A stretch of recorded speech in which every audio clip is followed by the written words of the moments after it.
we go different ways, if we go different ways, thoughts and all my faith will go with me. If we live different lives, our dreams, my arms, my eyes will always miss you. If you change all my dreams, my blood under my skin will always miss you. If we go different ways, thoughts and all my feet will go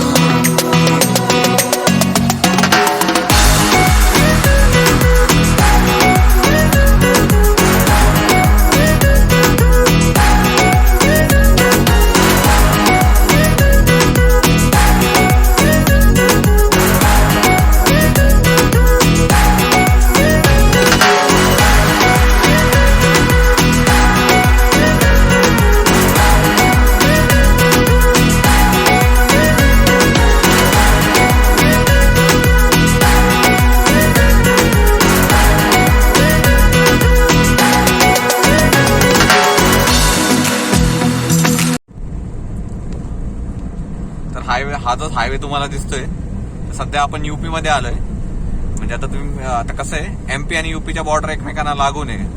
तर आपण जसं झाशीला जातो त्याच्या आधी ओरछा लागतं. म्हणजे तुम्ही बघाल तर झाशी हे युपी मध्ये येतं आणि ओरछा हे एमपी मध्ये येतं आणि परत लास्टचा स्टॉप आपला जो ग्वालियर आहे तो येतो एमपी मध्ये. म्हणजे आपण इथं इंटरस्टेट बॉर्डर क्रॉस करत आहोत हे तुम्हाला इथून कळून येईल. मलाही माहित नव्हते, माझ्यावर जे सहकारी आहेत त्यांनी मला सांगितलं की ही अशी इथे सिस्टीम आहेत.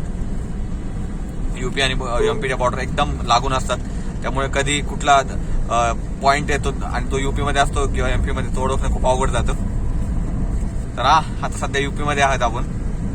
हे बघा इकडे तुम्हाला बोर्ड दिसेल, इथे लिहिलेलं त्यांनी झाशी, Kanpur, Mauranipur. So welcome to UP along with MP. Stay tuned for more updates. Bye bye.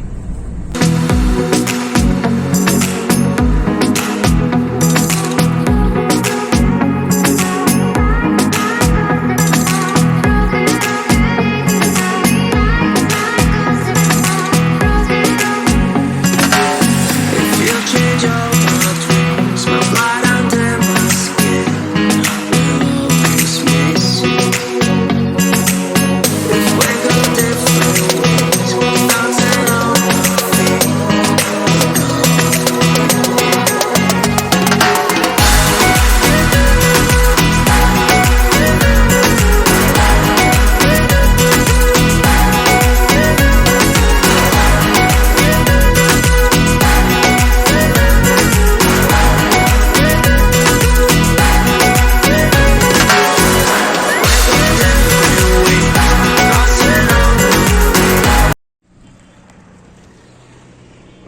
हाय, तर मी सध्या ओरछा इथे आहे आणि ओरछा आणि ग्वालियर हे आपल्याला व्हिजिट करायचे. ग्वालियर ऍक्च्युली पुढे आहे खूप अजून. तर ओरछा याला अर्बन लँडस्केपचा दर्जा मिळाला आहे, त्यामुळे आपण करतोय. आणि मेरे पास एक सर है. सर आपका नाम बताइए. मेरा नाम गोविंद है. मैं ओरछा में गाइड का काम करता हूँ. तो मैं सर को भी ओरछा एक्सप्लोर कराने वाला हूँ. तो अभी हम लोग ये सामने छतरियों के सामने खड़ी रॉयल मेमोरियल बिल्डिंग है. ये सारे हिंदू क्रिमेटोरियम है, symmetries of the Hindu ruler. ये मिड 16 to 17 सेंचुरी में कंस्ट्रक्टेड किए गए 15 मेमोरियल बिल्डिंग बनी हुई है जो हिंदू राजाओं के समाधि स्थल है. तो ये कुछ पंचायतन स्टाइल आर्किटेक्चर, नागर स्टाइल आर्किटेक्चर और इंडो इस्लामिक शैली में बनी हुई है. नगरा स्टाइल, यस. नगरा स्टाइल, द्रविडियन स्टाइल, ऐसा नागर स्टाइल. जो भी नॉर्थ पार्ट ऑफ इंडिया में टेम्पल है सारे नागर स्टाइल आर्किटेक्चर में बने हुए. नागर स्टाइल आर्किटेक्चर मीन्स होता है, यहाँ देखिए आपको बड़ा सा मंदिर दिख रहा, ये चतुर्भुज टेम्पल कहलाता है, विमान नुमा शैली का. फिर नागर स्टाइल आर्किटेक्चर का सबसे बड़ा मंदिर है नॉर्थ पार्ट ऑफ इंडिया में. एक नॉर्थ का नगर हो गया और साउथ का द्रविडियन स्टाइल है. Meenakshi temple, Meenakshi. South India. और एक बीच में का है जो मेरे को याद नहीं आ रहा है. द्रविड़ शैली होता है. द्रविड़ शैली. हेमड़पंथी एक होता है, हेमड़पंथी. नागर और बेशर शैली. ओके. नागर और द्रविड़ शैली का मिश्रण होता है बेशर शैली. हेमड़पंथी भी बोलते हैं ना उसे. हाँ, हेमड़पंथी टाइप मंदिर. तो अभी नागर स्टाइल आर्किटेक्चर क्या होता है, इसका गर्भगृह होता है जो सेंक्टोरियम होता है वो स्क्वायर फॉर्म में होता है. उसके 4 एंगल होते हैं, चतुष्कोण पे आधारित होता है और उसका शिखर सबसे टॉल होता है. आप चतुर्भुज मंदिर देखिए, सबसे टॉल शिखर है और उसके ऊपर कलश होगा, फिर आप देखिए आमले के बाद कोनिकल फॉर्म, उसके साइड में 16 ऊर्ध्व शिखर होते हैं। बराबर। जो हमारी पूजा होती है इसको हम कहते हैं शो दशावतार, 16 स्टेप रिचुअल। तो जन्म से लेकर मृत्यु तक हमारे जीवन में 16 संस्कार होते हैं और एक ट्रेंगुलर फॉर्म होती है। Okay. Assembly hall for prayer. फिर होता है, आप देखिए इसमें एंट्रेंस वे जो गोपुरम द्रवण शैली में होता, बड़ा होता, डेकोरेटेड होता, पर नागर शैली में छोटा होता। इसके द्वार पे भी आप देखेंगे गंगा यमुना इनकी वो स्टैचू लगी होती है Statue मेन गेट लगी के ऊपर। तो ये नागर शैली का सबसे बड़ा टेम्पल, इसका गर्भगृह 15 मीटर हाइट पर है। ओके। इसका भाग होता है गर्भगृह, फिर आता असेंबली हॉल फॉर प्रेयर, फिर आता आपका जंगा प्लेटफॉर्म, फिर उसके बाद जो आता है एंट्रेंस पॉइंट। तो इसके ऊपर ये क्या होता है, लाइन में होता, ये दिख रहा है आपको, आरी क्रम में लाइंस बनी हुई, बराबर, हाँ। ऑक्टोगोनल लाइन है उसमें। तो इसमें लाइन आती, नागर शैली में, द्रवण शैली में लाइन नहीं आती है। क्या बनता है, ट्रेंगुलर फॉर्म बनता। खजुराहो के जो भी टेम्पल वो भी नागर शैली में बने हुए, पर उसके फ्रंट का और लास्ट का शिखर बड़ा होता, बीच के छोटे होते, मून का आकार होता है। खजुराहो के जो रूलर है वो क्या थे, चंद्रवंशी थे। इनका पीरियड रहा 9 to 11 सेंचुरी। बराबर। इसके बाद आई बुंदेला डायनेस्टी, इन्होंने शासन किया 1501 till 1783 तक। बराबर। उस समय 22 मंदिर बनाए, 22 temples, 6 palaces and 15 royal memorial buildings. Okay. So it is one of the type of royal palaces, you can say. You can see those are the palace.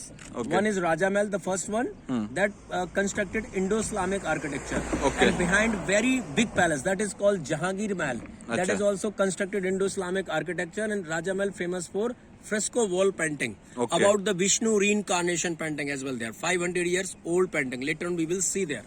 Okay, sure. And this is the river.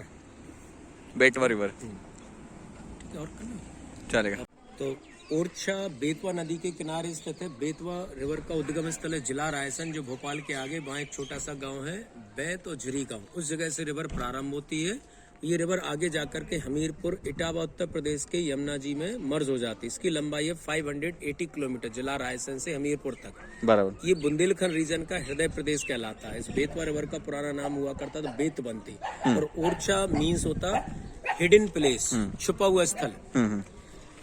तो ओरछा उस समय 16 to 17 century में बुंदेलाओं की second capital हुआ करती थी। तो बुंदेलाओं ने ओरछा में राज किया 1501 से 1783 तक। अच्छा, मतलब हमने जो चंदेला डायनेस्टी का देखा था वो बुंदेला से पहले थी, और उसका था 900 to 1100 समथिंग। तो उसके बाद जो है वो चंदेला डायनेस्टी। बताऊंगा कहाँ से उत्पन्न हुआ। तो फर्स्ट कैपिटल बताई जाती गरकुंडार, जो यहाँ से 53 किलोमीटर दूरी पर, on the way of Khajuraho. तो इस डायनेस्टी के 10वें रूलर राजा रुद्र प्रताप 1501 में शिकार के उद्देश्य आते हैं। उनके साथ कुछ हंटिंग डॉग्स थे, स्पेशल कमांडर। जैसे वो नदी किनारे पहुंचते उनको एक हिरण दिखाई दिया, तो कमांडर्स डॉग ऊर्छा ऊर्छा, it means go and catch, जाओ देखो पकड़ो। बट उसी जगह पर तुंग ऋषि तपस्या कर रहे थे। कुत्तों के भौंकने के कारण उनकी तपस्या भंग हो गई। वो कुटिया से बाहर आए, क्रोधस्वा में नजर आए, तो राजा समझ गए मुझसे अनजाने में अपराध हुआ है, तो उनसे क्षमा याचना करने लगते। गुरुवर मेरे साथ मेरे राज गरकुंडार चलिए और जीवन पर्यंत रहिए। पर रिसीवर ने जाने से इनकार कर दिया। तभी उन्होंने कहा गुरुवर मैं अपनी राजधानी को गरकुंडार से जगह शिफ्ट करना चाह रहा है, जगह का नाम क्या है? तो बोले राजन आपके मुंह से पहला शब्द क्या निकला इस एरिया में? बोले ऊर्छा। तो बोले जगह का नाम आज से हुआ ऊर्छा, ऊर्छा से ओरछा, ओरछा से ओरछा कहा गया। 1501 में उनके द्वारा ये राजा महल फाउंडेड किया गया, राजा रुद्र प्रताप, जो बुंदेला डायनेस्टी के 10वें रूलर थे। एक्चुअली बुंदेला रूलर बिलोंग करते जो काशी नरेश थे माणिक राय, उनके बेटे हेमकरण को 50 गांव की जागीरदारी मिली थी मिर्जापुर का एरिया। तो उन्होंने शरणस्थली बनाई थी मिर्जापुर पर, तो विंध्याचल पर्वत पर। जब विंध्याचल पर्वत पर रहने लगे तो लोगों ने इनको बिंदेला कहना प्रारंभ किया। धीमे धीमे बिंदेला से बुंदेला कहा गया। दूसरी थ्योरी ये भी बताई जाती जो उनकी कुलदेवी थी माँ विंध्यवासिनी की पूजा अर्चना करने के दौरान हेमकरण राजा ने तलवार पर उंगली को काटा, रक्त की कुछ बूंद जमीन पर गिरी, ढेला बन गया। तो 5 बूंद डोनेट होने के कारण को पंचम बुंदेला के नाम से जाना गया। तो बूंद मीन्स ब्लड, इला means earth, then to the Bundela word. फिर उन्होंने पहला अलायंस बनाया चंदेलाओं के साथ खजुराहो। तो 9 to 11 सेंचुरी तक चंदेलाओं के अधीन रहे। जैसे 11 सेंचुरी में चंदेलाओं का पतन हुआ, बुंदेला पावर में आया, तो उन्होंने पहली राजधानी बनाई मोहनी, जिला जालौन, यूपी। और यहाँ से जो 53 किलोमीटर दूरी पर जगह है गढ़कुंडा, वो खंगार राजाओं की राजधानी हुआ करती थी। तो उससे पहले पृथ्वीराज चौहान का जो पीरियड था, तो उन्होंने खूब सिंह खंगार को नियुक्त किया था इस एरिया की देखरेख के लिए। जब चौहान डायनेस्टी का एंड हो गया, पतन हो गया, तो खंगार पावर में आया, तो उन्होंने अपनी राजधानी स्टेबल कर ली। फिर सोहन पाल बुंदेला के द्वारा 1257 एडी में मोहनी से गरकुंडार पर अटैक किया और खंगार राजा खेत सिंह को परास्त कर दिया, अंतिम खंगार डायनेस्टी के शासक को। इसके बाद बुंदेलाओं की नेक्स्ट कैपिटल हो गई गरकुंडार, जो बुक के अनुसार पहली कैपिटल बताई जाती है। फिर उनके द्वारा 1501 में ओरछा फाउंडेड किया गया, सेकंड कैपिटल बताई जाती है। फिर इसके बाद यहाँ 1501 से 1783 तक बुंदेलाओं ने यहाँ शासन किया। तो फिर थर्ड कैपिटल 1783 में ओरछा से टीकमगढ़ शिफ्ट कर ली। इसके बाद जब भारत आजाद हुआ तो यहाँ पर 1956 से 78 तक सेशन कोर्ट चलाया गया, तहसील रही। इसमें बीटीआई कॉलेज के स्टूडेंट हॉस्टल के रूप में निवासरत रहे। तो अभी हम आपको महल के बारे में बता रहा हूँ। आप नीचे देखिए, ये जो महल दिख रहा है सामने, इसको कहा जाता है राजा महल। तो यहाँ के जो पहले रूलर थे राजा रुद्र प्रताप, इनके द्वारा 1501 में फाउंडेड किया गया। उनके द्वारा यहाँ 1501 से 1531 तक कंस्ट्रक्शन कराया गया। ओके। और जब एक बार वो रास्ते वापस गरकुंडा लौट रहे थे तो रास्ते में गाय पर टाइगर अटैक करता, तो गाय को बचाने के लिए टाइगर से लड़ जाते हैं। तो गाय की लाइफ सेव कर लेते, पर जख्मी होने के कारण उनकी डेथ हो गई। तो उनके मृत्यु उपरांत उनके बड़े बेटे भारती चंद ओरछा के 2nd नंबर रूलर हुए। तो राजा रुद्र प्रताप के 12 बेटे थे। तो वो ओरछा के जब रूलर हुए तो उनका पीरियड रहा 1531 टिल 1554। तो उनके द्वारा राजा महल का 3rd सेक्शन कंप्लीट किया गया। और जो राजा राम मंदिर कहलाता, जो क्रीम आपको गुम्बद दिख रहा है, वो रानी महल बनाया गया था इन्हीं के द्वारा, पर उसमें गुम्बद का सेक्शन ऐड नहीं था उस पीरियड में। पर इनकी कोई औलाद नहीं, निशांतान डेथ हुई। तो इनके मृत्यु उपरांत इनके छोटे भाई मधुकर बुंदेला ओरछा के 3rd नंबर रूलर हुए, जिनके द्वारा यह शासन किया गया 1554 से 1578 तक डिवाइड किया गया। इसमें 500 वर्ष पुरानी विष्णु के 10 अवतार की पेंटिंग है, जो हम बाद में चलकर देखेंगे। अब देखिए पहाड़ी दूर दिख रहा है, वो लक्ष्मी नारायण टेम्पल है बराबर, जो 1605 से 1627 एडी में महाराजा वीर सिंह ने बनवाया था। और इसमें लक्ष्मी जी की मूर्ति रखी गई थी, जो बाद में चोरी कर ली गई। अभी एमटी है, 4 गैलरीज में सुंदर पेंटिंग है 17वीं से 19वीं शताब्दी की। अच्छा। तो ये सामने जो बिल्डिंग दिख रही है, इसको कहा जाता है शीश महल। तो यहाँ के 13 नंबर रूलर महाराजा उदित सिंह के द्वारा 1763 में बनाया गया एकांतवास के लिए, रॉयल गेस्ट हाउस के लिए, जो बाद में 1978 में मध्य प्रदेश टूरिज्म के द्वारा होटल में कन्वर्ट कर दिया गया। ओके। इसमें 2 प्रकार के टाइल्स है, blue lapis lazuli, green turquoise, semi precious stone like अ पर्शियन इन्फ्लुएंस। उसमें पूरी वॉल पर टाइल्स हुआ करते थे। धीमे धीमे प्लास्टर कमजोर होता गया, टाइल गिरते गए। अब ये हम देखने वाले हैं जहांगीर पैलेस। अच्छा, ये जहांगीर पैलेस है। इसको यहाँ के 5वें महाराजा वीर सिंह के द्वारा 1605 से 1627 एडी तक कंस्ट्रक्टेड किया गया। तो इसको 22 साल बनने में लगे। 22 ईयर आफ्टर ये अपने बेटे के राजस्व प्रोग्राम के लिए अटेंड किया गया, उपयोग किया गया। इस वक्त इस महल को कभी भी किसी हिंदू राजा के द्वारा यूज नहीं किया गया। Okay. As a royal guest house के रूप में यूज किया गया। जहांगीर ने 1 नाइट इस महल में स्पेंड की थी।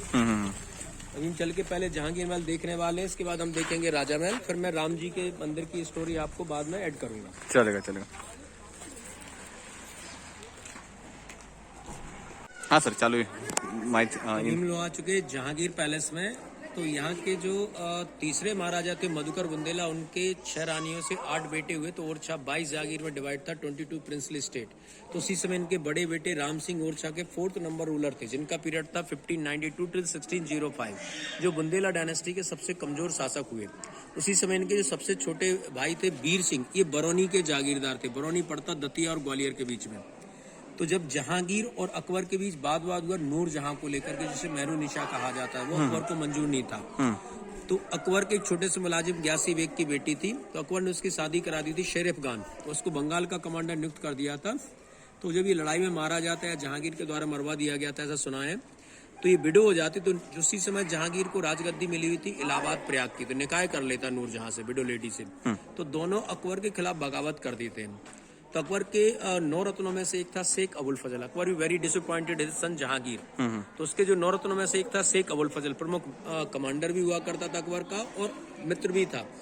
तो ये इनडायरेक्टली जहांगीर को मारना चाह रहा था, क्योंकि यदि जहांगीर की 3 वाइफ से एक ही बेटा हुआ था। तो यदि जहांगीर मारा जाएगा तो अगला भारत का बादशाह वही बनता बराबर। तो उसी समय ये अकबर के द्वारा आदेश किया जाता है अबुल फजल को जिंदा मुर्दा जहांगीर को अरेस्ट किया जाए, सलीम को। तो जब इस जहांगीर को सूचना प्राप्त हुई तो उसी समय इन्होंने वीर सिंह महाराज को इलाहाबाद बुलवाया प्रयाग, और इनसे भेंटवार्ता की। आपको कैसे करके अबुल फजल को मारना, मेरे ऊपर सबसे बड़ा उपकार होगा। तो वीर सिंह बुद्धिमान, तो उन्हें सोचा आज नहीं तो कल ये जहांगीर भारत का बादशाह बनेगा। तो इनको उन्होंने हेल्प की। उन्होंने कहा आप चिंता मत करो, मेरी आर्मी आपके लिए हमेशा तत्पर खड़ी है। तो जब शेख अबुल फजल ग्वालियर, आगरा के पास ग्वालियर आता, ग्वालियर के पास जो आंतरिक स्टेशन है वहाँ रुका हुआ था आर्मी के साथ, तो 3 तरफ से इनको घेरा जाता, नवाज के दौरान अटैक किया जाता है। तो लड़ाई के दौरान उनके सैनिकों की आंतें बिखरती, इसलिए जगह का नाम पड़ा आंतरी। फिर उसका सर कलम करके उसका हेड जहांगीर को गिफ्ट किया गया। इसके वीर सिंह और Jahangir became very good friend and join hand together. इसको जहांगीर और वीर सिंह जब अच्छे मित्र बन गए, 1605 में अकबर की डेथ हुई, भारत का 4था बादशाह बना जहांगीर। उसी समय ओरछा का राजा राम सिंह को हटा करके वीर सिंह को बनवाया गया। तो बीर सिंह यहाँ के राजा हुए ओरछा के, और उसी समय जहांगीर राजगद्दी पे बैठा इंडिया में 4th मुगल एम्परर। बराबर। उनके द्वारा इस महल का निर्माण कार्य किया गया, तो उनको 22 वर्ष लगे। 22 ईयर आफ्टर जब महल कंप्लीट हो गया तो अपने बेटे के राजाभिषेक के लिए इस महल का यूज किया। उस समय कई राजाओं को इन्वाइट किया, सेम टाइम जहांगीर को बुलाया गया था। जब जहांगीर आया उसने राजाभिषेक प्रोग्राम अटेंड किया और तो उस दौरान उसने कहा बहुत सुंदर इमारत बनाई बीर सिंह आपने। ऐसा कहते ही कोरोनेशन फंक्शन में जहांगीर को बीर सिंह महाराज ने महल गिफ्ट कर दिया। According to Hindu culture give a gift so never use again, never take back. इसके बाद किसी भी हिंदू राजा ने इस महल को पुनः रेजिडेंशियल पर्पज में यूज नहीं किया, as a royal guest house के रूप में यूज किया गया। अच्छा।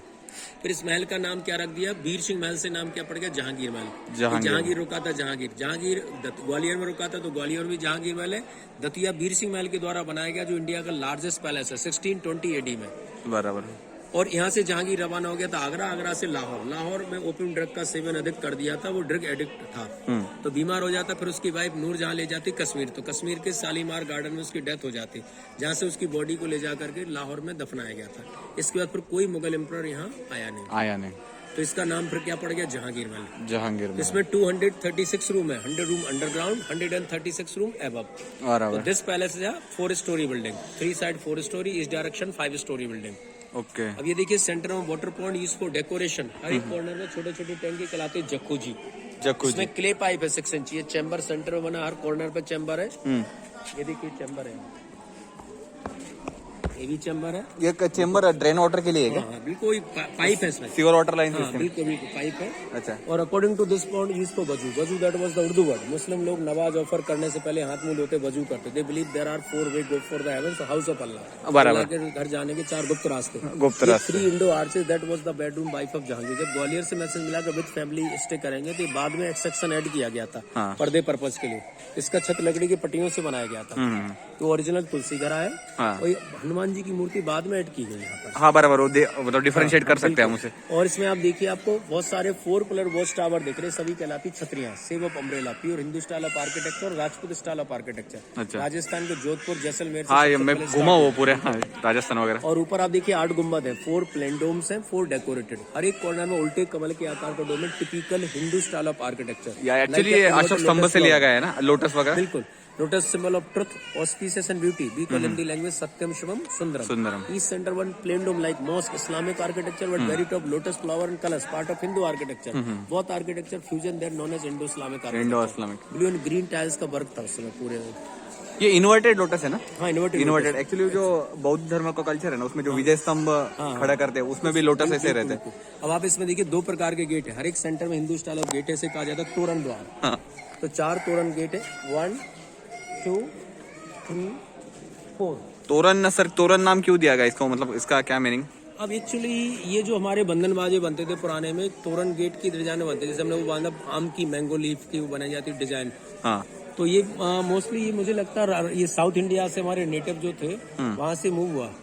अच्छा, ओके। साउथ में आप देखोगे तोरण गेट मोस्टली जगह मिलेंगे टेम्पल्स में। आप साउथ के टेम्पल में देखा है जगह, तो साउथ से डराइव हुआ है हमारे यहाँ। ओके, हाँ। Northern part of India. Northern part. तो इसमें rest of the door are Islamic architecture with pointed arch, we call ogee arch, Islamic architecture को। अच्छा।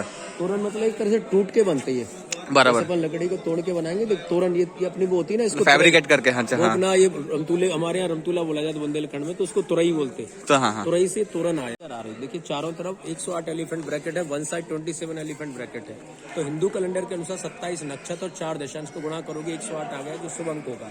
अच्छा। ये दोनों तरफ बालकनी में महिलाएं खड़ी, जैसे जहांगीर ने प्रवेश किया फूल बरसाया गया स्वागत सत्कार के लिए। हाँ। और इसमें आप देखिए ऊपर स्टोन हुक्स नजर आ रहा है 5-7 फीट के डिस्टेंस पर। तो इसमें ऑयल टॉर्च लगाई जाती थी मसाल और कैनोपी टेंट पर्पस के लिए। बराबर। और वो ऊपर आप पैरापेट देख रहे हैं, geometrical design, part of the Islamic architecture, because Muslim does not allow any figure, their mosque no statue no figure. बराबर। But Hindu have a god and deities have a figures. अच्छा। तो ये पूरा बना है, वही हम चल के देखेंगे इसका मेन गेट, फ्रंट डोर। फिर इसके बाद ऊपर आएंगे, यदि आपको अभी ऊपर जाना है तो ऊपर फोटो करके आ जाओ। तो फिर इसके बाद में मेन गेट चलेंगे, तो अपन और करेंगे ऊपर जाके आप, या तो ये यहाँ से ये सामने मंदिर आपको आएंगे तीनों जो हमने देखे हैं। ओके। यहाँ से जाना और दोनों तरफ कोटे आ गए, ऊपर से जाके आप एक राउंड अप करना हो, यहाँ से इस जगह आ जाना है, तो 10 मिनट आराम से।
आता आम्ही वरती आलोय ओरछा फोर्टच्या इथे. इथून तुम्हाला शानदार नजारा दिसेल. एकदम अप्रतिम असं दृश्य आहे.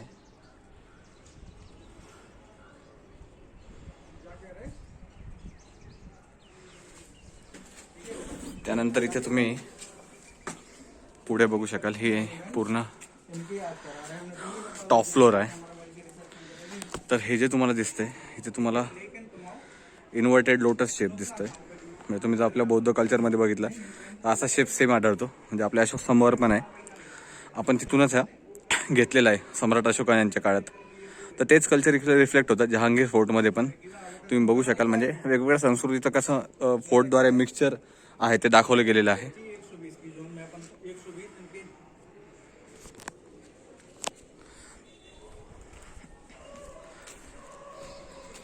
नहीं तो हमने क्या बताई ना कि जो एक नेशनल पार्क खोलना है, अगर जो पार्क खोलना है कि हमने इससे कम में इसका टेंशन ले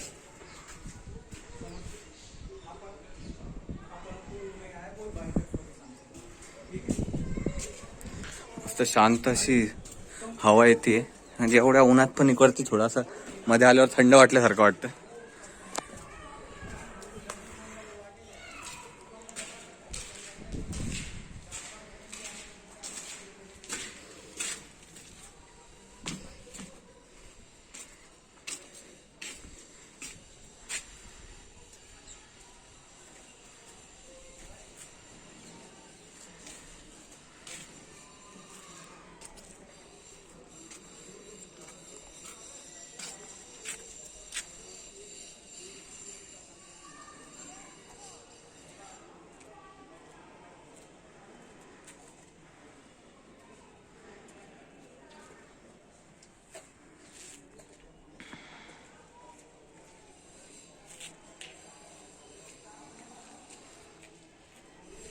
आणि अर्बन लँडस्केपचा याला दर्जा पण मिळालेला आहे ओरछा फोर्टला आता 2021 मध्ये.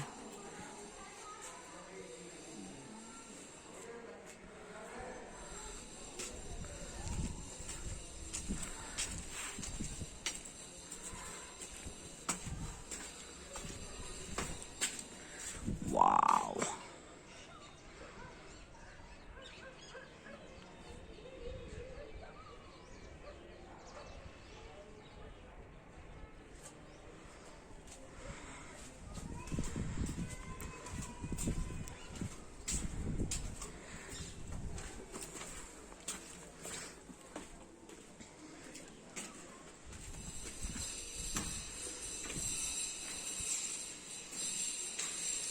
खूप अशी भूलभुलैयाची एरिया आहे. कुठून आलो कुठून जातोय कळायला पाहिजे. इथे काय आपण बघूया एमटी आहे. Holy shit.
हाउस हुआ करते थे। अच्छा और ये 15 से 20 किलोमीटर का बड़ा जंगल है। अच्छा, कौन सा फॉरेस्ट है सर? हाँ, ये सेंचुरी बर्ड सेंचुरी है, नेचर रिजर्व है। हाँ। और ये जंगल में देखिए आपको वॉच टावर दिख रहा है, सोल्जर्स के लिए पोस्ट है, शिकार का है। ये दिख रहा है, उसके पीछे से जामनी रिवर आ रही थी, यहाँ जामनी बेतवर और दोनों मर्ज हो गए। ये सामने कैमल स्टेबल है, ऊँट खाना, और ये वाटर टैंक है। अच्छा, ये पुराना है क्या वाटर टैंक? पुराना है क्या? समय का, ये थोड़ा रिपेयर किया हुआ है। हाँ। आपको 5 मंदिर दिख रहा है, लेफ्ट में पंचमुखी महादेव मंदिर, लास्ट में बनवासी राम मंदिर, राधिका बिहारी मंदिर, नरसिंह जी का मंदिर। सारे मंदिरों की प्रतिमाएं कलेक्ट करके राम मंदिर में रख दी गई सुरक्षा की दृष्टि से। ओके। और ये राय प्रवीण पैलेस है। तो यहाँ के जो तीसरे महाराजा हुआ करते थे मधुकर बुंदेला, उनके दूसरे पुत्र प्रिंस इंद्रजीत की प्रेमिका थी। ये बहुत सुंदर थी। इसकी तुलना की गई रानी रूपमती मांडू, मृगननी ग्वालियर, अम्रपाली से भी अधिक सुंदर बताया गया। जब ये 9 ईयर्स ओल्ड थी तो अपने माता पिता से नृत्य संगीत सीखा। ये बैदौरा गांव पड़ता शिवपुरी के पास, लोहार कम्युनिटी से बिलोंग करती थी, ब्लैक स्मिथ फैमिली। तो इसकी अस्वस्थ बनाने के लिए इसकी फैमिली को ओरछा बुलवाया जाए। तो उस समय 15-16 वर्ष की आयु की थी। तो ये महाकवि केशव दास जी के अंडर में शिक्षा दीक्षा लेते, राइटिंग, कविता, वीणा वादन में पारंगत हुई। ओरछा के दरबार की कवित्री हुई। कभी कभी प्रिंस इंद्रजीत सिंह के आग्रह पर दरबार में डांस प्रोग्राम परफॉर्म करती थी। इसकी सुंदरता और गायन के चर्चे जब चारों ओर फैल गए, अकबर के दरबार में समाचार पहुंचता, बहुत सुंदर नृत्य की गायन में न पड़े, तो अकबर के द्वारा मैसेज भेजा गया, इस नर्तकी को हमारे दरबार की शो बढ़ाने के लिए भेजिए। तो प्रिंस इंद्रजीत सिंह ने भेजने से इनकार कर दिया। तो उस समय अकबर के द्वारा 1 करोड़ रुपए सरफी का जुर्माना लगाया। इनके बड़े भाई राम सिंह आगरा में रहते थे, तो अपने छोटे भाई इंद्रजीत पर प्रेशर बिल्डअप करते हैं, तो विवश हो जाते हैं इनको भेजने के लिए। तो महाकवि केशव दास के साथ आगरा भेजा जाता। डांस प्रोग्राम परफॉर्म करने के दौरान पहले तो दरबार में 3 बार कॉर्नेस की इजाजत मिली, तो डांस प्रोग्राम परफॉर्म किया। उस दौरान अकबर उसकी सुंदरता और गायन से इम्प्रेस हो गया और उसके सामने प्रपोजल रख दिया, मेरी वाइफ बन के रहो या हेड हैरम लेडी। इसकी बात को डिनाई करते उसने छंदों के माध्यम से अपनी बात कही। कई छंद पढ़े, पर लास्ट में जो 2 छंद पढ़े होकर गहरा प्रभाव डालते हैं। श्वेत रंग सबको भावे, श्वेत भले ना केस, ना ऋतु डरे ना रमणी डरे। यानी सफेद रंग सबको पसंद होते, पर सफेद बाल किसी को पसंद नहीं होते। मैं युवावस्था में बढ़ापे की ओर। अकबर इसको नहीं समझा, तो अंत में उसने एक विनय स्वरूप और पद पढ़ा, विनती सुनियो राय प्रवीण की, सुनियो साहे सुजान, जूठी पत्तल भाकत है बारी बयासवान। O mighty and great Mughal emperor, please listen to my humble request. Someone eat food on a plate. That food known as leftover food. Eat like lower caste person called bari, crow, dog. Which category you are? Akbar have no word. Okay. Akbar understood. What he has to मैं say. एक जूठी plate के समान हूँ, Prince Indrajit की प्रेमिका हूँ, तो मेरी आत्मा, बॉडी, सब कुछ मेरे इंद्रजीत को तो मैं जूठा भोजन हुई। तो जूठा भोजन हमारी कम्युनिटी कौन खाता? लोअर कास्ट से हटाता पत्तलों को बारी। बयासमा ने कौआ, स्वान मीन्स डॉग, तो ये तरह का भोजन यूज करते। तो आप किस कैटेगरी को? अकबर के कोई शब्द नहीं थे, तो अकबर समझ गया ये क्या कहना चाह रही, तो उसको ससम्मान वापस ओरछा भेजने का आदेश दिया। तो नर्तकी ने कहा, क्या हुजूर ओरछा राज पर लगा हुआ जुर्माना भी माफ समझू? तो अकबर ने कहा वो भी माफ किया। तो उसने अपनी इंटेलिजेंसी, बुद्धिमत्ता का परिचय दिया।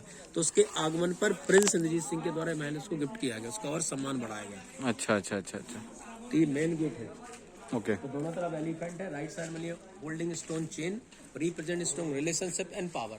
लेफ्ट साइड में holding stone bell, it's symbol means Jahangir came here. Elephant ring the bell in order to great him welcome, wish him to good luck. Elephant made of 1 piece stone, very decorated, ornated. Real tusk, real ivory, somebody took off, stolen। ये नीचे की तोरण arch कहलाती है, Hindu style of architecture है। ऊपर की multi folded corbelled arch, Islamic architecture है। विंडो जस्ट वो रूम है जहाँ से फूल बरसाए गए थे जहांगीर के आने पर। और विंडो के जस्ट नीचे येलो ब्लॉक दिख रहा है आपको, वहाँ गणेश जी है, उनकी दोनों पत्नी रिद्धि सिद्धि सरस्वती। और ये full Bloom lotus flower, lotus flower open होने से पहले ऐसी बर्ड बनती है। ओके। और आप देखिए ऊपर ट्रंक ऑफ एलिफेंट स्टैचू है। Trunk of means good luck, down means welcome. दोनों तरफ वेलकम को रिप्रेजेंट कर रहे हैं, ऊपर गुड लक को। नीचे बीच में आप देखिए pigeon bracket, pigeon and ducks messenger of peace. अच्छा। लेना देख ले।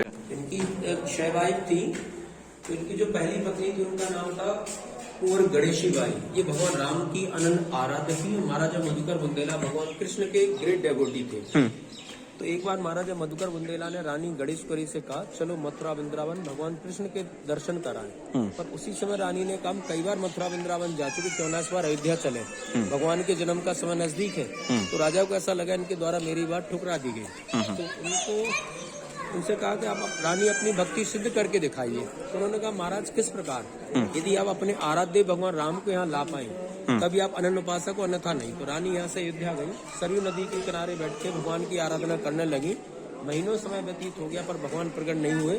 तो मनी मन वो सोचती हूँ मैं बगैर आपके तो जा नहीं सकती, क्यों ना ऐसी सभी नदी में जल समाधि ले लूं। बराबर। जैसे नदी में डाइव लगाई, भगवान बाल स्वरूप प्रकट हुए, उनको रोका गया। तो उन्होंने पूछा आप कौन हो? उन्होंने कहा मैं राम हूँ, इस रूप में इसलिए आया हूँ, मुझे कोई और ना देख सके। अच्छा। मेरे अनंत उपासक ही देख सकते, उनमें से आप एक हो, मांगो क्या चाहती हूँ। उन्होंने कहा भगवान मेरे साथ मेरे राज ओरछा चलिए। अच्छा। भगवान ने कहा मैं आपके साथ ओरछा चलूंगा और आपको मेरी 3 शर्तें माननी होगी। अच्छा। पहली शर्त, अयोध्या से ओरछा तक में साधु संतों के साथ मूर्ति के रूप में चलूंगा, ये पहली शर्त थी, फर्स्ट कंडीशन। तो दूसरी कंडीशन, पहली कंडीशन सर रिपीट कीजिए थोड़ा, आवाज नॉइस था। अयोध्या से ओरछा तक मैं साधु संतों के साथ मूर्ति के रूप में चलूंगा, ये मेरी फर्स्ट कंडीशन है, पहली अच्छा, शर्त है। हाँ। सेकंड कंडीशन ये थी, यात्रा प्रारंभ होगी महीने में एक दिन, वो दिन कहलाता पुष्य नक्षत्र। अच्छा। According to Hindu calendar 27 days होते हैं हिंदू कैलेंडर में, 27वें दिन ही यात्रा होगी। बराबर। दिवस बसेरा ओरछा, रात्रि विश्राम अयोध्या। नहीं, दिन में मैं ओरछा में वास करूंगा, रात्रि में अयोध्या। ये सेकंड कंडीशन थी। और थर्ड कंडीशन ये थी, जिस जगह मेरी प्रतिमा एक बार विराजमान कर दी जाएगी, दूसरी जगह शिफ्ट नहीं होगी, कोई एक राजा के रूप में पूजा जाएगा, या तो आपके पतिदेव या मेरी प्रतिमा। जब तीनों शर्तें मान ली, भगवान जो बालक अवस्था में तो विलीन हो गए, उनकी गोदी में प्रतिमा दिखाई दी। अच्छा। ये तो अकॉर्डिंग टू लेजेंड, किवदंती के अनुसार ने माउथ टू माउथ सुना है।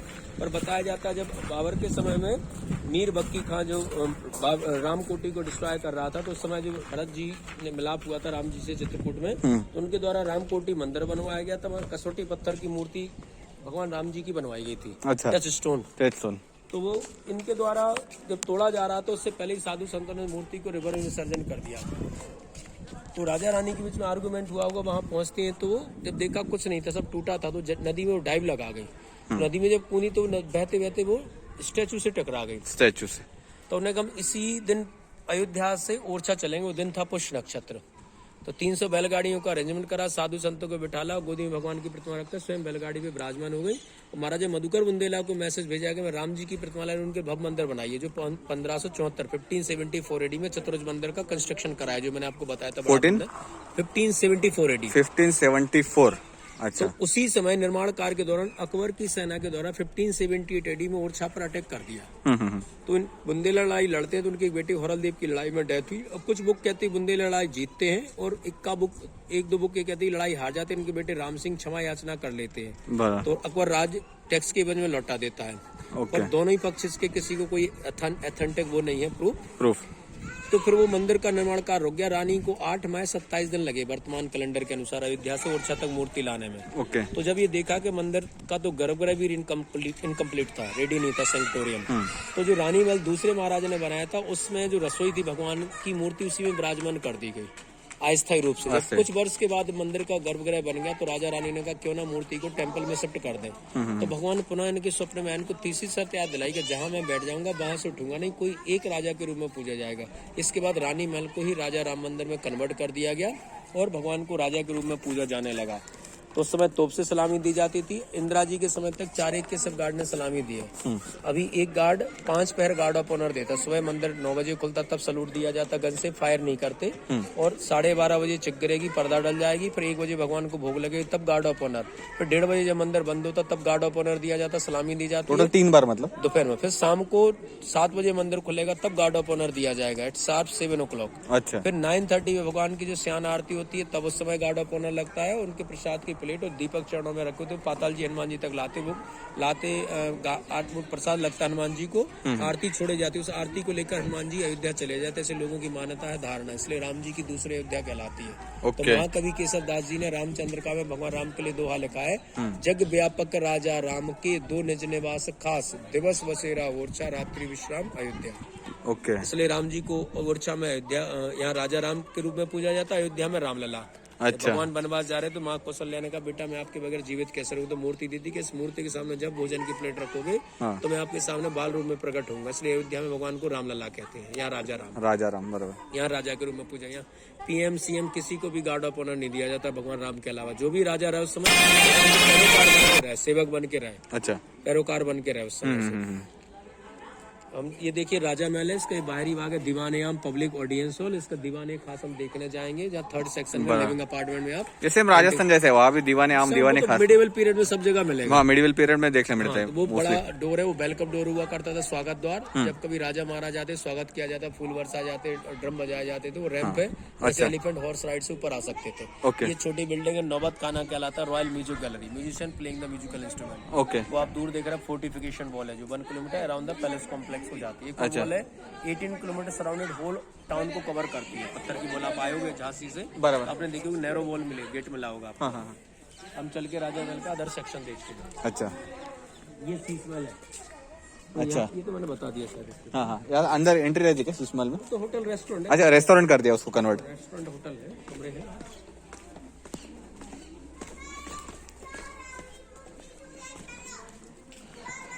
यहाँ के जो छठवें रूलर थे महाराजा जुझार सिंह, वीर सिंह के 4 बेटे थे। तो जुझार सिंह का राजअभिषेक 1627 में हुआ जहांगीर महल में, उसी में जहांगीर को बुलाया गया था। अच्छा, तो जब शाहजहां का पीरियड था तो शाहजहां के समय में एक बुंदेलाओं की शक्ति से मनी मन जलते थे। तो इनके जो छोटे भाई थे हरदौल, इन्होंने हर गांव में आर्मी की छोटी छोटी सेना तैयार कर दी थी। तो उन्होंने कहा कि इनकी कूटनीति चाल चलेगी शाहजहां के द्वारा, अपने गुप्तचरों से कहला है महाराजा जुझार सिंह से आपकी पत्नी चंपावती रानी के साथ आपके छोटे भाई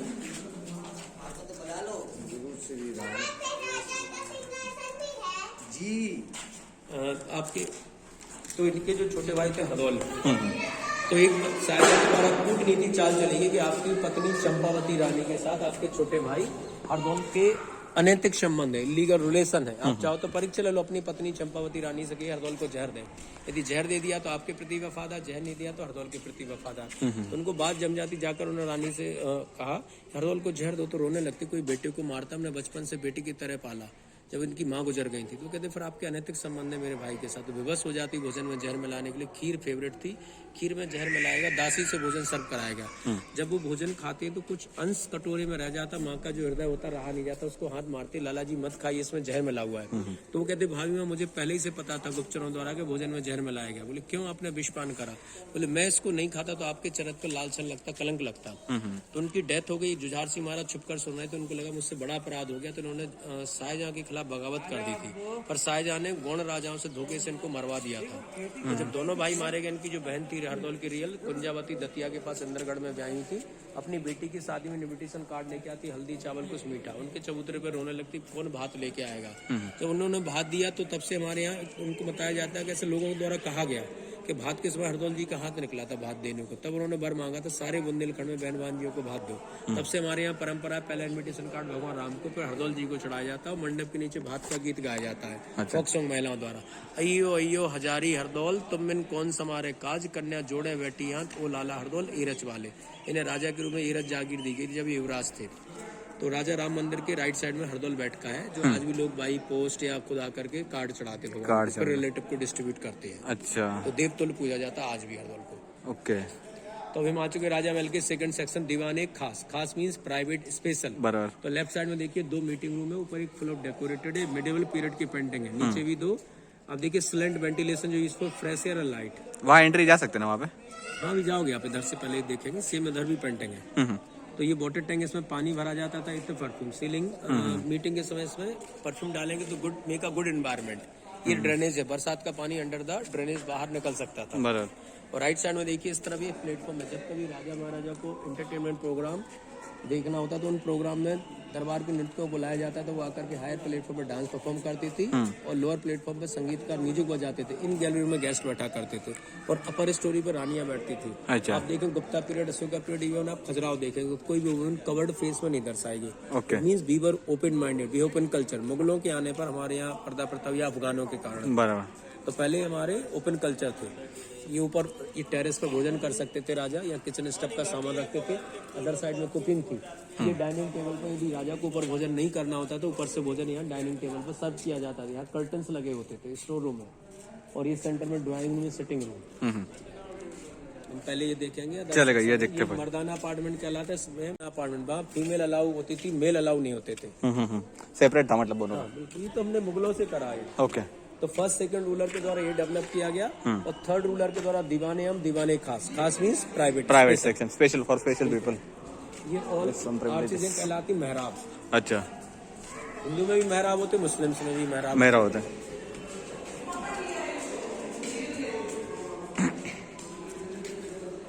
उस समय का ये ड्राइंग रूम है, सिटिंग रूम, इससे बारादरी कहा जाता है। जिस रूम में 12 डोर है उसको कहते हैं बारादरी। आप कहीं से भी काउंट करिए, वन साइड 3 डोर है। लेफ्ट साइड में डाइनिंग रूम, ये मेड सर्वेंट लेडी के लिए रूम हुआ करता, जो 2 बेडरूम से कनेक्ट होता था गेट। ये मेटल की रिंग्स देख रहे हैं, इनमें पर्दे लगाए जाते थे। अच्छा, ऊपर आप सीलिंग पे देखिए, ये पर्सन स्टाइल कारपेट पेंटिंग है। सेंटर में 2 मेटल में एक बड़ा झूमर बेड होता है, झूले वाला। हाँ हाँ। ये कौन सा मेटल का है सर?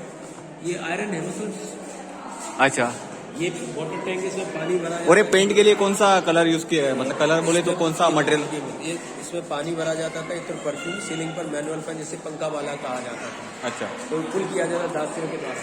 तो ये सभी fresco wall painting, fresco painting गीले प्लास्टर बनाई जाती। पहले चूने को छाना जाता, लाइम को, स्टोन मौजूद ना हो, लाइमस्टोन, कर्ड दही की कुछ मात्रा, हाँ दही, ब्लैक लेंटल्स, येलो कुछ लेंटल अदर मात्रा, और फ्लेक्सीड अलसी दाने का पाउडर, अच्छा, और गम की मात्रा मिक्स करके इसको वॉल पर अप्लाइड किया जाता है। इसके लिए stone powder, vegetable colour use किए जाते हैं। ओके, जो पेंटिंग हम ड्राई वॉल को बनाते हैं उसको कहते हैं मिनिएचर वॉल पेंटिंग। हाँ। वो वेजिटेबल कलर से बनाई जाती है। जिस पेंटिंग को पेपर, लेदर, वुडन टेबल बनाते हैं उसको कहते हैं कांगड़ा पेंटिंग। ओके, और अर्ली टाइम की हमारी पेंटिंग कहलाती है रॉक पेंटिंग, जो भीम बेट का अजंता एलोरा में बराबर, हाँ हाँ हाँ, ये जो आप देख रहे हो ओरिजिनल प्लास्टर, इसके लिए लाइन, थिन ब्रिक का पाउडर, सुर्खी, बराबर, चूना, पानी डाल दिया टैंक में, एक अदर से पॉट लिया, उसमें पानी, गुड़, उड़द की दाल, मसूर दाल, बेलपत, अलसी दाने, वुड एप्पल और मेथी दाने, इन सबको परसेंटेज मिक्स करके उसको बॉईल किया जाता है। फिर वो पानी छोड़ दिया जाता है उस टैंक में। ओके, तो 5 से 10 दिन के लिए फर्मेंटेशन के बाद इसका कंस्ट्रक्शन में उपयोग किया जाता है। लाहौरी ब्रिक और ग्रेनाइट पत्थर और चूने का प्लास्टर यूज किया गया। ओके, और ओके, बाहर व्हाइट वॉश की गई इसमें। अच्छा,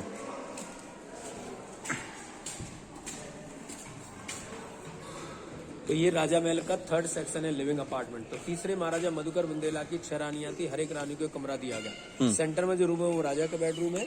3 room, left side 1 2 3, same other side 1 2 3। इन सभी कमरों में विष्णु के 10 अवतार की पेंटिंग बनी है। अच्छा, हर एक कमरे में। अभी हम चल के देखते हैं किंग्स बेडरूम। 2 कमरों में सुरक्षित है, अधिकांश की खराब हो गई सी पे जाने से, नमी आने के कारण। अच्छा, ये कोविड के पहले रीडेवलप किया गया था, गिर गया था भाग, तो फिर से रिकंस्ट्रक्टेड। कौन सा, ये पार्ट का? ये पार्ट, अच्छा अच्छा, अदर साइड का कॉपी करके सेम बनाया। ये बाहर नया प्लास्टर, हाँ वो डिफरेंशिएट भी करता है। बंद कर दिया गया, पहले खुले हुए थे। अच्छा, ये पेंटिंग पहले से है क्या, अभी बनेगी? 500 वर्ष पुरानी पेंटिंग। अरे ये बाप, क्वींस बेडरूम है। तो वेदों के अनुसार हमारे समय को 4 हिस्सों में बांटा गया। ये 500 साल पहली पेंटिंग है? हाँ, ओरिजिनल फ्रेस्को पेंटिंग है। ओ माय गॉड, ये बुंदेली स्टाइल पेंटिंग है। तो वेदों के अनुसार हमारे समय को 4 हिस्सों में बांटा गया। 64 लाख वर्ष पहले सत्यव्रत एरा, 32 लाख वर्ष पश्चात आया त्रेता युग, राम जी हुए 7 अवतार, 16 लाख वर्ष पश्चात आया द्वापर युग, और 8 लाख जो करंट में टाइम चल रहा कलयुग, फिर 4 लाख होंगे सतयुग। पर विष्णु पुराण के अनुसार विष्णु के 10 अवतार दर्शाया गया। देखिए, पहला मत्स्य अवतार, फिश, शंखासुर राक्षस को मारते हुए दर्शाया गया। सेकंड टर्टल, कुर्मा, कछुआ अवतार। बराबर, 3rd देखिए वाइड वोर पिग, अपनी टेस्ट में पृथ्वी को लिपटे हुए दर्शाया गया। दोनों येलो बीट के व्हाइट कलर जो पेंटिंग करी, half man and half lion, बराबर, नरसिंह। फिर आप देखिए जो ब्लू कलर में दिख रहा है छतरी के नीचे, वामन अवतार, राजा बलि से 3 पग भूमि मांगते, एक पग में पृथ्वी, दूसरे में आकाश, तीसरा इनके सर पर रखा गया। फिर साल में एक बार पाताल से वापस आने का अवसर दिया गया, जो ओणम फेस्टिवल है राजा बलि के उपलक्ष्य में आज भी मनाया जाता है साउथ इंडिया में। ओके, 6वें परशुराम जी विद 1x, काफी सारे यहाँ थे। सहस्त्रबाहु, कर्तवीर अर्जुन, तो कामधेनु गाय की रक्षा के लिए 84,000 सेना से युद्ध किया, फिर इनके हाथों को चौप किया। 7वें राम जी, सीता जी, भरत, लक्ष्मण, शत्रुघ्न, हनुमान जी, जामवन, पूरा राम दरबार दर्शाया गया। 8वें कृष्ण, राधा है, सुदामा। फिर आप देखिए 2 लोग खड़े, बीच में बैठे अवस्था है बुद्ध जी की है। तो बुद्धिज्म के अनुसार बुद्धा विष्णु का 9वां अवतार नहीं है, पर हिंदुओं के अनुसार बुद्धा 9वां अवतार है। बराबर है, लास्ट में घोड़े के सामने जो मुकुट पहने खड़े हैं कल की अवतार, बराबर, उनका जन्म होगा सम्मल विलेज 8500 दिवस, बराबर, 8,500 वर्ष का अंतराल दर्शाएगा। 4,500 वर्ष हो चुके हैं। पर साइंस की दृष्टि से क्या है, एवोल्यूशन है, जल से थल की जीव का विकास। वही एक्चुअली तो फेमस साइंटिस्ट चार्ल्स डार्विन ने 1813 में डार्विन थ्योरी दी थी, उससे पहले इवोल्यूशन।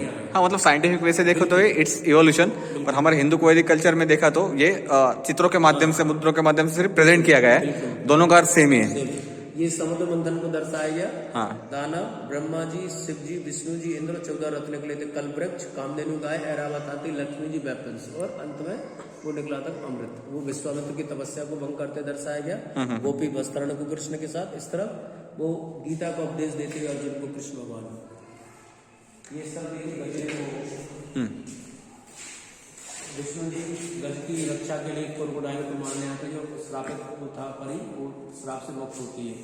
ये एक ड्रैगन की तरह पेंटिंग बनी, आर्टिस्ट की इमेजिनेशन है। मोर उसके सर पर बैठे हुए हैं। ओके। वो गणेश जी उनकी सेविकाएं, विष्णु जी उनके फॉलोअर, कृष्ण भगवान फ्लूट बजाते गोपिका को, वाइल्ड लाइफ को दर्शाया गया। ये सभी पेंटिंग 500 साल पुरानी है। ये तो इस तरफ रिटच कुछ लगता है पूरा। हाँ, ये वाइट टच किया है सर। अच्छा, ये तो लग रहा है इधर का। इसका फोटो यहाँ जो 8 नंबर वो किंग्स बेडरूम है, इसमें भी सेम पेंटिंग है। अदर रूम की सबकी खराब हुई, इन दोनों कमरों में कोई पेंटिंग नहीं है। अच्छा, तो सब बेडरूम को किंग्स बेडरूम में बोलते हैं क्या? हाँ, नहीं इसको किंग्स बेडरूम बोलते हैं। और 3 रूम लेफ्ट में, 3 राइट में। अच्छा। हर एक रानी को कमरा था। ओके। तो 6 रानियां थी, तो हर एक रानी को रूम दिया गया। ये राजा का बेडरूम था। ओके। इसमें देखिए विष्णु के 10 अवतार की सेम पेंटिंग है, पर यहाँ कलर सुरक्षित है, ये भी ओरिजिनल है। देखिए गरुड़ विष्णु जी के वाहन, ये हैगी और विष्णु जी प्रकट हुए ब्रह्मा जी के आह्वान पर आती है। मत सप्ताह ये कृष्ण जी गोवर्धन को लिपटी है, गोवर्धन पर्वत को। हाँ हाँ, आ रहा है। फिर आप कॉर्नर में देखिए राजा बलि, इस कॉर्नर परशुराम जी, ये कलगी अवतार है स्पष्ट। ऊपर देखिए राम जी, कृष्ण देखिए विष्णु शेषनाग पर लेटे हुए, लक्ष्मी बैठी हुई। पेंटिंग खराब हो गई कुछ। अच्छा, इसमें देखिए नो वेंटिलेशन है, ये फ्रेश है, लाइट के लिए यूज किया जाता है, सवाल यूज किया जाता है। और ये पार्ट कैसे लिए ना? ये हाँ, ये वेंटिलेशन है। अच्छा, ये पूरा वेंटिलेशन डक्ट है मतलब। लेवल पे है, तो 3 नीचे में है, कुछ ऊपर है। डक्ट सिस्टम टाइप है। 1 2 3 4 5 7 8 9। नारी पेंटिंग इसमें बनाई है, सुंदर पेंटिंग। 12 महिलाओं द्वारा ये एलिफेंट को बनाया गया। द्विदश नारी पेंटिंग कहलाती है। क्या नाम बोला? द्विदश नारी, संस्कृत में द्विदश नारी। अच्छा, 12 वुमेन्स यूज की गई। देखिए हर एक पार्ट वुमेन है, ऊपर भी वुमेन है, लेडीज है ये सब। इसके अच्छा अच्छा, ओके ओके, हाँ जरा झूम करके देखा था। Okay okay okay.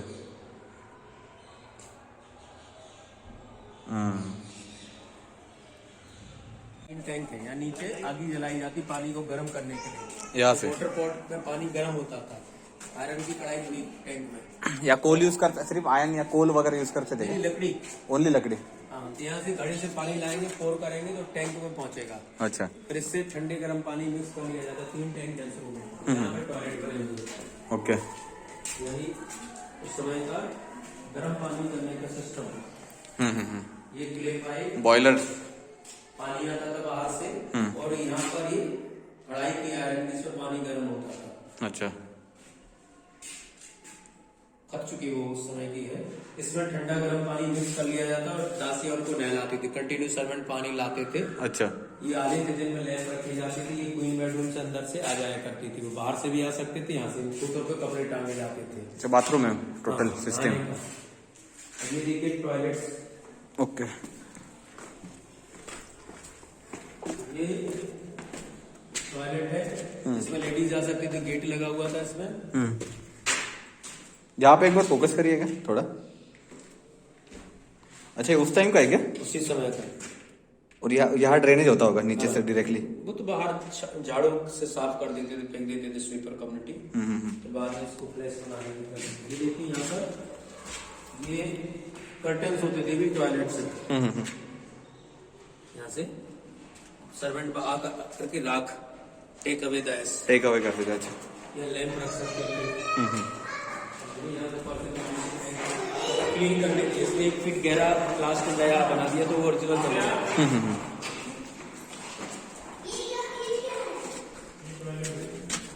इस जगह जो मसाज दी जाती थी, थक जाती थे लोग, जैकुजी वगैरह राइड करके आते थे, एलिफेंट राइड से अलग चीज से। ये मीटिंग रूम, टाइवर्स मसाज सेंटर।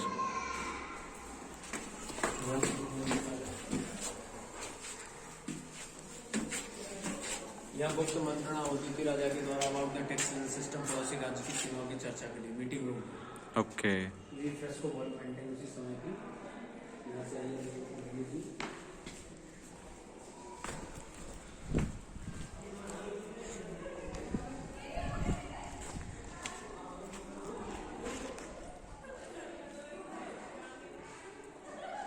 ऊपर चले।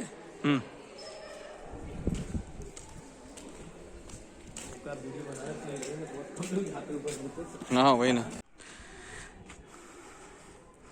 मैंने यूनेस्को की लिस्ट देखी थी ना, हाँ। तो उसके लिस्ट में ऑलरेडी लिस्टेड है। तो नहीं इसमें पूरा ले रहे हैं यूनेस्को में, तो इससे 4 महल लिए जा रहे हैं, 4 का पूरा पूरा पूरा, और अच्छा बोले तो पूरा ही। अच्छा, हाँ जैसे छोटे छोटे मोनूमेंट, उसके आगे आदमी को निर्माण कैसे होगा फिर? क्या क्या? अब जैसे हमारे मकान है आसपास छोटे मोनूमेंट, तो वहाँ निर्माण कैसे होगा फिर मकान का? मकान का निर्माण मतलब वो सिर्फ एक्चुअली कैसा है, जो बाकी जो कंस्ट्रक्शन है वो इसको प्रोटेक्ट करेंगे, बाकी कंस्ट्रक्शन ज्यादा होने नहीं देंगे in terms of industrial area. ऐसा नहीं, जैसे हाउस रेजिडेंस तो आदमी को बन पाएगा, नहीं बनेगा? नहीं, वो होगा ना, वो तो वो इसमें नहीं आता, वो बनेगा आराम से होगा, उसके लिए ये नहीं है। अच्छा सिर्फ मॉन्यूमेंट को प्रोटेक्ट करने के लिए इंडस्ट्रियल से तकलीफ होती है, हाउस होल्ड से तकलीफ नहीं होता, अच्छा अच्छा इसलिए इंडस्ट्रियल को परमिशन है। Residential you can do it. अच्छा, इंडस्ट्रियल को परमिशन नहीं है। हाँ अभी क्या है, 100 मीटर की समस्या पड़ती है आर्कियोलॉजी में। हाँ हाँ हाँ अब हमारे तो खेत के ऊपर नया मंदिर जुड़ गया 2005-6, वो देख रहे पहाड़ी, हाँ हाँ हाँ। नया मंदिर बना, वो कैसे हटे पता नहीं, हमारा जैसे 6 एकड़ देख रहे पहाड़ी पर, अच्छा अब वो मोनूमेंट में जोड़ दिया, ऐसे भी जुड़ा हो। हाँ, टंकी के इधर। हाँ, वो अब सबकी बिल्डिंगें तो बन गई, वो मकान वो हमारा उसके नीचे जमीन है, अच्छा अच्छा 6 अच्छा। एकड़ जमीन है। हाँ हाँ हाँ हम लोग सोच रहे थे कि चलो होटल फोटल डाले, बेचा नहीं इसलिए, अच्छा, तो दोनों भाई टूरिज्म में है। अब वो समस्या उसकी परमिशन की, परमिशन की बराबर, अब क्योंकि इतना पैसा नहीं कि बिना लोन के आप बना सकते, बिना लोन के, पास नहीं बराबर। होगा तो आप बना ही नहीं सकते। नहीं बना सकते। आइए अब चलते हैं आगे, ये बड़ी समस्या हो गई। हाँ अब क्या, जो कराने वाले थे उन्होंने बनवा लिए अपने होटल फोटल, उन्हीं ने हाँ, ये भी शीशा होटल अभी देखा, शीशमहल होटल, शीशमहल, वो भी पहले से बना ना, ये तो पहले 1978 में स्टार्ट हो गया था। 1978। ये जहांगीर महल जो हम लोग विजिट करके आए। हाँ हाँ, एक एक महल की फोटो लेता हूँ मैं, 1 मिनट। सेक्शन दीवाने आम, पब्लिक ऑडियंस हॉल, इसको पब्लिक मीटिंग। दीवाने आम, कॉर्नर में देखिए वो हायर प्लेटफॉर्म था जहाँ राजा बैठते थे, लोअर प्लेटफॉर्म पे एडवाइजर मिनिस्टर, यहाँ आम पब्लिक अकॉर्डिंग टू कैटेगरी। थोड़ा नजदीक से देखते हैं इसको अपन। और आप सीलिंग पे देखिए लोकांनी भाई तो नाव लिहून ठेवले। हाँ ये, अच्छा 1 मिनट, इधर अंदर से जा सकते हैं? हाँ, अंदर जा सकते हैं। ओके, अच्छा राजा का था इधर। राजा बैठा करते थे।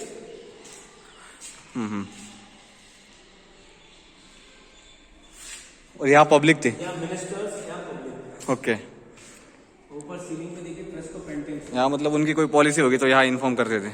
हाँ, यहाँ वो कर्टेन्स होते थे, मंत्री मिनिस्टर से डिस्कशन करने के बाद निर्णय लिया करते थे, सामने वो फरियादी had a petition, listen everything after consult the minister adviser then give a decision. अच्छा, तो यहाँ के अंतिम शासक थे महाराजा विक्रमजीत सिंह, जिन्होंने अपनी राजधानी 1783 में ओरछा से टीकमगढ़ शिफ्ट कर ली, 80 किलोमीटर साउथ डायरेक्शन, और 1812 में अंग्रेजों से ट्रीटी कर ली। अच्छा, इसके बाद जब भारत आजाद हुआ, सरदार वल्लभ भाई पटेल जी के सामने चुनौती थी 565 रियासतों को मिलाने की। Yes yes. 1 जनवरी 1948 को वो वीर सिंह महाराज द्वितीय से मिले, हाँ। और विलय पत्र पर साइन किए, टीकमगढ़ का राजमहल पैलेस अपने पास रखा। और एक्चुअली इंडिपेंडेंस से पहले ही हुआ था ना? नहीं, इंडिपेंडेंस के बाद अच्छा, 1946, हाँ, एक उसमें विलय पत्र तो हो गया था ना उसके, हाँ। 47 के बाद 48 को मिले वो। क्योंकि इंडिपेंडेंस के बाद बाकी सिर्फ 3 ही संस्थान बाकी थे जो अपने भारत में विलीन करने के थे। नहीं, 1948 में हुआ ये। हाँ, 48 में हुआ है क्या? अच्छा, और 1 जनवरी को ये हुआ था, तो उसमें उस समय 12 तहसील बुंदेलखंड की, 24 जनवरी 1948 को उत्तर प्रदेश हमारा जो यूपी राज बना, बराबर। और फिर विंध्य प्रदेश हुआ। यहाँ बुंदेलखंड की राजधानी टीकमगढ़ से हुई विंध्य प्रदेश, रीवा, हाँ हाँ, यहाँ पहली बार व्हाइट टाइगर। रेवा रेवा रेवा उदयपुर वगैरह। 1 जनवरी 1950 को रीवा, विंध्य प्रदेश, रेवा ना, मतलब रीवा, रीवा रीवा रेवा अलग है। रेवा अलग है। अच्छा, फिर बाद में 1 नवंबर 1956 को मध्य प्रदेश का गठन हुआ, तो कैपिटल रीवा से शिफ्ट हुई भोपाल। अच्छा, देखिए शीशमहल उस समय पूरे टाइल्स हुआ करते थे शीशमहल बिल्डिंग पर, ओके, तो एक तरह से इसीलिए मिरर का रिफ्लेक्शन जैसा होता है सूर्य के, सन के अगेंस्ट, इसलिए इसको मिरर पैलेस कहा जाता है, शीशमहल। शीश महल। ये उस समय का वेलकम डोर हुआ करता था। देखिए 500 वर्ष पुराने सागौन की लकड़ी के गेट है, टीक वुड के, जो मेन गेट पे लगे होते हैं, हाथी को रोकने के लिए यूज किए जाते हैं, उसकी स्पीड को कंट्रोल करने के लिए, reduce the speed of the elephant bridge से। अभी वो डिसलोकेट हुए हैं क्या? क्या निकाल ऐसे, मतलब मेंटेनेंस के निकाले? गेट ये अभी सुरक्षित रखवाया, सब गाइड ने निकलवाया, मैम से कहा, कमिश्नर। पर अभी मतलब वो अच्छी कंडीशन में गेट्स? मतलब वो तोड़ दिए थे, तोड़ रहे थे, वो सारे गाइड लड़ गए, तब वो बचा। ओके आप ओके। निकलवा के सुरक्षित रखिए इसको। और ये लकड़ी का मटेरियल आगे है क्या? काट रहे थे कि लोहा ही मिल जाएगा हमें नए लगाने अच्छा, के, अच्छा, ठेकेदार लोग तो सब गाइड लड़ गए। इसलिए वो फिर बच गया। फिर वहाँ कमिश्नर मैडम के पास बात पहुंची, उन्होंने कहा नहीं सुरक्षित निकलवाई है, तो फिर सुरक्षित निकलवाया मैडम ने। ओके। ये रेंट का जहाँ से एलिफेंट हॉर्स राइड से ऊपर आ सकते थे, और वो वहाँ पे तोपें रखी जाती उस समय का, तोप खाना कहलाता है। हाँ यहाँ पे लिखा है। भैया म्युझियम में रखा जाए तो सुरक्षित हो जाएगा। म्युझियम कहाँ है? यही है, नहीं है क्या है? तर आता मी व्हिजिट केलेला आहे ओरछा फोर्ट। तर खरंच खूप छान इन्फॉर्मेशन मिळाली, याच्यातली हिस्ट्री ऐकायला मिळाली। तर सांगायचं हे तुम्ही गव्हर्नमेंट गाईड घ्यायचा। हे बघा हे गव्हर्नमेंट गाईड आहेत, सर नाव गोविंद यादव। तर ॲक्च्युली गव्हर्नमेंट गाईडकडे इन्फॉर्मेशन एवढी जास्त असते, म्हणजे ते तुम्हाला प्रायव्हेट गाईड कधी सांगू नाही शकत, आणि त्यांचे चार्जेस पण एकदम रिजनेबल असतात। त्यामुळे आपल्यासाठी ही इन्फॉर्मेशन घेणं खूप गरजेचं आहे। आणि आत बघायला आलो तर फोटो काढून फक्त उपयोग नाही, इन्फॉर्मेशन मिळाले पण गरजेचं आहे। कारण की आपण मागे खजुराहो फोर्ट बघितला, तिकडे आपण चंदेला डायनेस्टीने ते बिल्ड केला होता 900 to 1100 AD मध्ये, आणि त्याच्या पुढचा जो कालखंड आहे तो बुंदेला कालखंड, आणि त्यांच्या काळातली ही एकदम एक मॅग्ना कार्टा म्हटलं तरी हरकत नाही याला। हा ओरछा टेम्पल, याला अर्बन लँडस्केप दर्जा पण मिळालेला आहे, ओरछाला पण मिळाला आहे आणि ग्वालियरला पण मिळाला, त्यामुळे मला हा बघायचं होतं। तर खरंच थँक्यू सर, व्हॅल्युएबल इन्फॉर्मेशन देने के लिए मुझे। Have a nice journey. Enjoy your time, sir. Thanks a lot sir, thanks definitely. तर भेटू आपण पुढच्या व्लॉगमध्ये। Till then stay tune.